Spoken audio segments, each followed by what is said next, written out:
Hello, friends. Have you ever heard of the term independently united? That's what we're going to talk about today. It's super exciting and it's super fantastic, and you want to know what it is. Hey, I'm Lydia. I used to be an ordinary stay-at-home mom and wife. We had 2 kids, and for 3 years, everything was perfect until we got pregnant again. But this time with quadruplets. There was so much stress going from a family of 4 to a family of 8 overnight, so I created a system for renewing our relationships. This channel is dedicated to sharing that system, every single part of it. I love teaching how to connect, manage emotions, and turn it all into growing together times. You're going to find all that information right here. All right, guys, today we're talking about independently united. It's a really fun term that means you get to be you, he gets to be him, and then you come together and be us together. It's not all about you, it's not all about him. You get to be each other. You get to be each other. You get to be yourself and come together and grow together, independently united in a common goal. Okay, so there's this show, and I know you've probably heard of it. It's kind of an older show. It is The Incredibles by Disney. Pixar. Pixar was bought by Disney? Anyway, The Incredibles. It's the superhero family, right? And they are not allowed to be super anymore. They try to pretend to blend in, and they're just normal, and they don't have superpowers, and they're just going to be normal and fit in. And it causes all sorts of problems because they're ignoring who they are. And the dad of the family, Mr. Incredible, he really is stuck in this, living the old days. And so he's sneaking out, trying to be Mr. Incredible still. And they're fighting and arguing all the time. Well, as the story goes on, he ends up getting out and doing some hero work secretly. And so his wife, Elastigirl, she just breaks down. I'm losing him.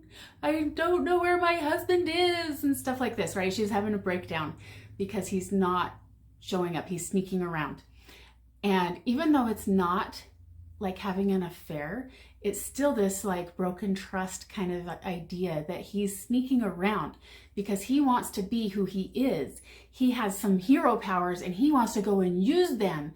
And so Elastigirl is crying with their friend, and she just gets up and she's like bops her on the head with a newspaper or whatever it is. And she goes, "Stop it. You go tell him you know who he is and you remind him who you are." And that's what it is. You've got to know who you are and then build your relationship from who you are. It's an experience added on. It's not an identity replacement. It adds to who you are. I'm not just a wife. I'm not just a mom. I'm Lydia, and I'm a mom, and I'm a wife, and I'm so many other things. Just like you are so many other things. It's not just whatever it is, fill in that blank, right? And it's the same way for every person. Every single person needs to know who they are, and then we build on and add on to those core identities. So as our experiences, they grow outward, and their experiences grow outward towards us, and we join together. There's this thing called a Venn diagram. I don't know if you've heard of it. I learned about it way back in elementary school. And the idea is you have a circle and you write down all of the different qualities of what it is. Okay, so let's talk about, let's say, plants and flowers. Okay, so you have a circle for each one of them. One for plants and one for flowers. Plants can be anything. Okay, so let's call it trees. Maybe trees is a better idea. Trees have a trunk, they have leaves, they have photosynthesis most of the time. And so they put these things in the circle. And then the other circle, you put things about the other category, the flowers. They have not got a trunk. They don't have a trunk, they have a stem, but they do have leaves, and they photosynthesize, and they bloom and they blossom. Some trees do, but some don't. So if you're comparing them, you have some things in this circle that are for that identity and some things in this circle for this identity. And when they overlap in the middle, I should have drawn a picture of it. Let me see. I'll draw a picture of it real quick. Drawing a picture. Okay, so the things in the middle, this is the Venn diagram, okay? So the things in the middle, I call the Ven Zen Zone. And this is what we want to do for our marriage. I've got me, he's got him, and then we've got some things in the middle that we can grow and build on together. You do this for any kind of conversation. Do this for Thanksgiving when you're going to the in-laws and you're not sure what to say. Do this for talking to the teenagers or teachers at school where you just don't see eye to eye, but there is something that you have in common. There is something that you share, and you can build on those concepts. You work on those things together, the things that are in the Ven Zen Zone.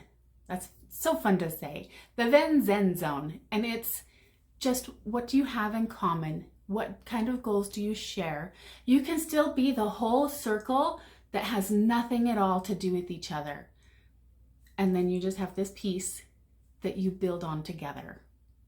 Okay, so like one of my clients, her husband loves Led Zeppelin. She hates it. Ew. She cannot even stand being in the same room with the Led Zeppelin music going on. But they both love to go hiking. And so they go hiking without Led Zeppelin. He listens to Led Zeppelin when she's not around, and she is happy that he can listen to it. And they don't have to argue or fight about it. They just know that that's a thing that's different, and he can have it and she doesn't have to. But they don't have to like have it during the same time. I hope that makes sense, because there's some really big, strong principles right there. You can have what you want. You can support and love each other without being the same as each other. Really, you don't have to be the same. But if we respect and grow on those differences, like, what's your favorite thing to do? What's your spouse's favorite thing to do? Do you even know? What's their favorite color? What's their favorite food? What do you have in common in that Zen zone? What do you know? You guys can have a conversation about that and figure it out. But let's remember to not get too emotional about it. If you just can't stand Led Zeppelin and he's like, I don't get it. I love Led Zeppelin. Why don't you love Led Zeppelin? It's okay. You just say, well, I just don't. You don't have to fight about it. It's just a song on the radio. It's okay. You can let it go. I agree, there are some bigger things that are more difficult to let go and just let them have their thing and you have your thing, but you can. It takes time and practice, but it doesn't have to take forever. You're going to stay together forever. Then these little minutes of taking the extra time will strengthen you so that you can stay together forever. What is one thing that you're going to let your spouse keep? Is it their music that you don't like? Is it their stinky socks on the floor? There's one thing that you're going to let them keep and just let them have. And then what's one thing that you really, really want to keep for you, that you really want to be part of your core identity? One of those things that you've missed maybe, that you can go to your spouse and say, you know what, I really want this. Draw out your Venn diagram and put things in each one. And maybe it's been so long since you've had a conversation like this, you don't even know what is in their circle on their side. You don't even know if they've got a stem or a trunk. I know that sounds weird, but we were talking about flowers and trees earlier. So you're both plants. You're both growing. Are you going to bloom together? Okay. See what you have in common in your Venn diagram. This is a really fun exercise, and it's not hard. It just takes a few minutes, and maybe you want to think about it and go into your conversation prepared with what you want before you get there, and find what is in your Zen zone. Because in the Venn diagram, where it comes together, it is so peaceful. It is so exciting. It is so exhilarating to know that you have things in common, and you don't have to listen to the music that you don't like, and you don't have to, like, my husband doesn't like to dance.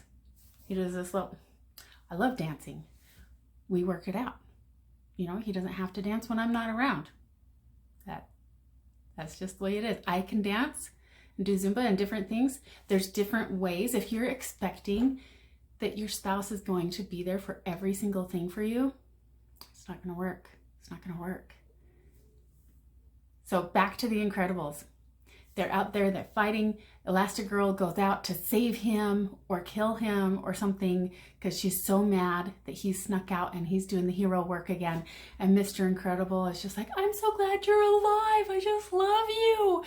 And they end up doing hero stuff together again. And it's like this really weird cartoon romance that I love you when they step into who they really are, because that's who they fell in love with to begin with. And that's what we want to do. We want to remember who we are, remind our spouse who we think that they are, and don't try to change them into something that they're not, but accept them, be independently united in a common goal and a common belief. The Ven Zen Zone. The Ven Zen Zone. All right. Let me know how it's going. Like, subscribe, share, do all those things, and I'll see you soon.